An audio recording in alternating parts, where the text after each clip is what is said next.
I'm Wendy from shinyhappyworld.com, and today I'm going to show you how to layer together your quilt sandwich, how to do the back, the batting, and the top, and how to get it all held together so it's ready to be quilted.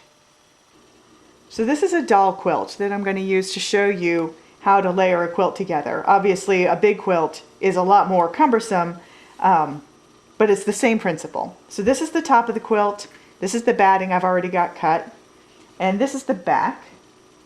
Normally your back would be a solid piece of fabric or just a couple of large pieces, but I really wanted to use up my scraps. So what you're going to do is lay your back face down on a surface that you're not worried about scratching. And then I use tape. I have some of this painter's tape, which is not too sticky. And you're going to tape it down all around. I start on one edge, one center, and then you don't want to stretch your fabric, your back, because then it's just going to spring back into place. But you want it to be smooth. You don't want any wrinkles in there. So then I tape it down on the opposite side, and then I'm going to do the same thing on the other two sides. I'm going to make sure I've got this center not tight, but solid. And then I'm going to smooth this, make sure that that is as smooth as I can get it with all these strips pieced in there. And then I'm going to work my way toward the corners, just making sure that I've got it smooth all the way around. What you're doing with the tape is you're preventing this back from shifting while you do all the work on the top of it, because you're not going to be able to see this back. You won't see that you've gotten creases into it until you pull it up and you're ready to quilt, and then you have to start all over again.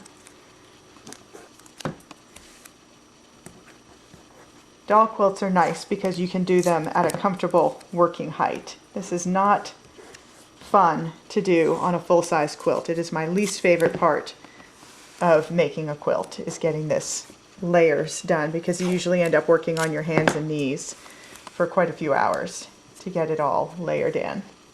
So I'm just about done here. One thing that I should have pointed out when I started is that the back is bigger than the top. You do not want to be trying to line up all of those edges. So I've got a good inch all around. That's enough on a doll quilt. On a full-sized, on a real bed quilt, I would have 4 or 5 inches extra all the way around. So I've got my backing in place. Next up comes my batting, and my batting is also cut bigger than the top. It's just about the same size as the backing. Again, I'm not stretching it, I'm just smoothing it and making sure I'm not putting any wrinkles in there. And then I lay on the top. And I want to make sure that I've got backing all the way around. That's getting awfully close there, and I've got plenty of room here, so I'm going to tug it down this way a little bit. So now I check again. I've got backing fabric all the way around this. So now I can start putting those together. Some people use a needle and thread to baste, but I really like using these safety pins. They're bent, they're specially made for quilting, and the reason that they're bent is it makes it very easy to put them in and seal them closed pressed up against a hard surface. So that bend in there helps to make them really functional. And just like when I was taping everything down, I'm starting in the middle and I'm working my way out to the edges. And I'm just going to put in these pins a few inches apart. I tend to pin probably more than I need to, but I really don't like my layers to shift around. And if I pin more than I need to, I never run into any problems with quilting creases in or anything like that. You don't want to quilt any puckers in. So now that I've got that center line, I'm going to work this center line out. I'm just smoothing it as I go. Again, I'm being very careful not to stretch anything.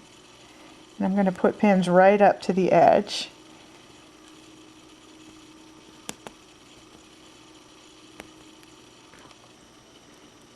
You can use regular safety pins. You don't have to have these fancy ones.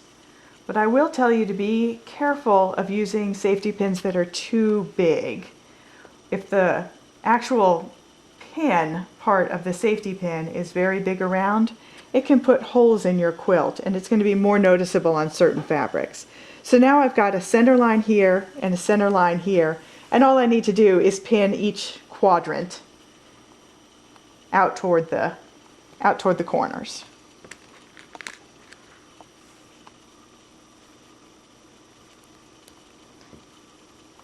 And you don't have to be too precise about where they go. Just make sure that they're holding everything together, because remember, you're going to pick this up and carry it over to the sewing machine, and then you're going to be doing lots of shifting around, and you don't want these layers to shift. You want it to behave like one piece of fabric.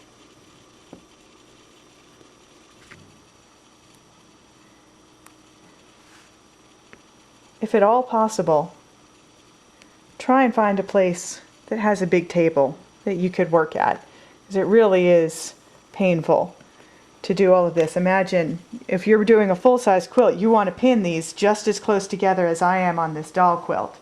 And if you can imagine what it's like to pin a king-size quilt on your hands and knees for a couple of hours, that is not fun. I usually don't have a place in my house where I can lay it all out that flat for a full-size quilt, but a lot of times a school, a classroom, or a church will have a community room kind of area that you can use, and sometimes they'll have tables too, which is nice. You can do it on the floor, but it's not fun. One more pin into the corner here.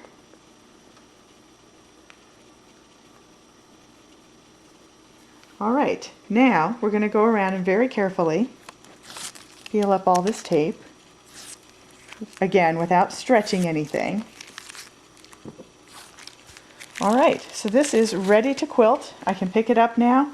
If I flip it over, you can see the backs of all those pins, and it's really going to behave. It lets you carry it around, and if you end up folding it up, it's going to have creases folded into it, and it's going to mess things up a little bit. You'll have to deal with those creases while you're quilting.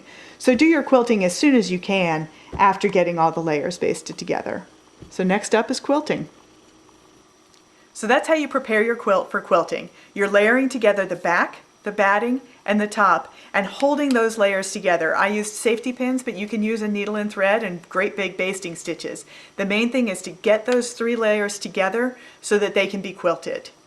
The one thing that you really need to remember is to not stretch anything along the way. You want to smooth it all out, but you do not want to stretch it. Don't stretch the back, don't stretch the batting, and don't stretch the top.